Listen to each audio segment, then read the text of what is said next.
terkait dengan guru GTK HNK 35+.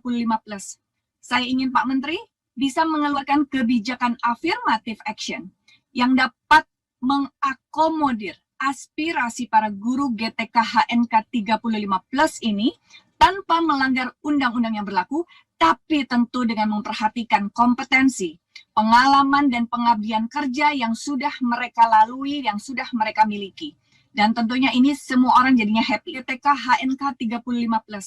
Saya ingin Pak Menteri bisa mengeluarkan kebijakan affirmative action yang dapat mengakomodir aspirasi para guru GTK HNK 35+ ini tanpa melanggar undang-undang yang berlaku, tapi tentu dengan memperhatikan kompetensi, pengalaman, dan pengabdian kerja yang sudah mereka lalui, yang sudah mereka miliki. Dan tentunya ini semua orang jadinya happy. Analoginya Pak, ada seorang pelari maraton, tapi dia harus berlaga di pelari cepat. Nah tentunya ini ada adaptasi yang harus dilakukan, ini juga kemudian yang harus kita pahami untuk bisa mengakomodir ke aspirasi-aspirasi guru-guru GTK HNK 35+ ini, dan tidak hanya GTK HNK 35+, tentunya juga guru-guru honorer K1 dan juga K2 yang belum mendapatkan atau memenuhi aspirasinya. Satu poin yang sangat penting adalah mengenai yang P3K honorer, dan ini harus saya jawab untuk 2021. Jadi kita tidak memungkinkan secara undang-undang untuk mengangkat honorer menjadi P3K. Jadi hukum undang-undang ASN baik buat P3K atau PNS itu tidak mungkin tanpa seleksi.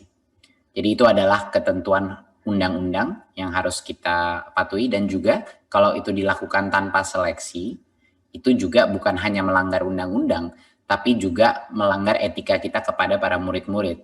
Dan bagaimana kita, apa yang mereka patut mendapatkan kualitas minimum daripada kompetensi gurunya. Namun di sisi yang satu sama, tadi saya mendengar banyak komen lagi juga mengenai memprioritaskan beberapa guru-guru yang mungkin sudah punya pengalaman lebih lama atau tidak. Nah, ini yang mau saya tekankan sekali lagi, bahwa di tahun ini dengan struktur tes yang telah kita lakukan, semua guru honorer dengan pengalaman apapun itu tidak perlu menunggu giliran dia. Semuanya akan bisa mengambil tesnya paling tidak 1 kali di tahun 2021.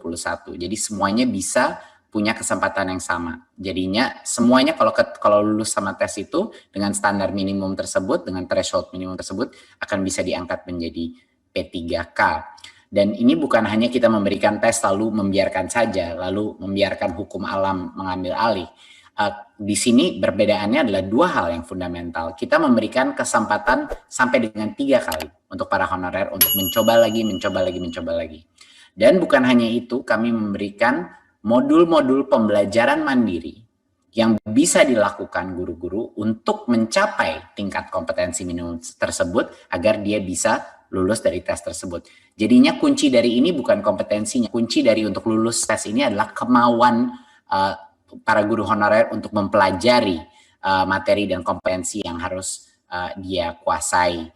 Jadi itu benar-benar tergantung motivasinya, dan motivasi itu tentunya Bapak Ibu Komisi 10 setuju dengan saya bahwa motivasi untuk belajar menjadi salah satu yang terpenting untuk guru, dan itu adalah hak dari setiap murid kita untuk mendapat guru yang mau bekerja keras untuk mempelajari apa kompetensi yang diharapkan dari sistem pendidikan untuk menjaga kualitas anak.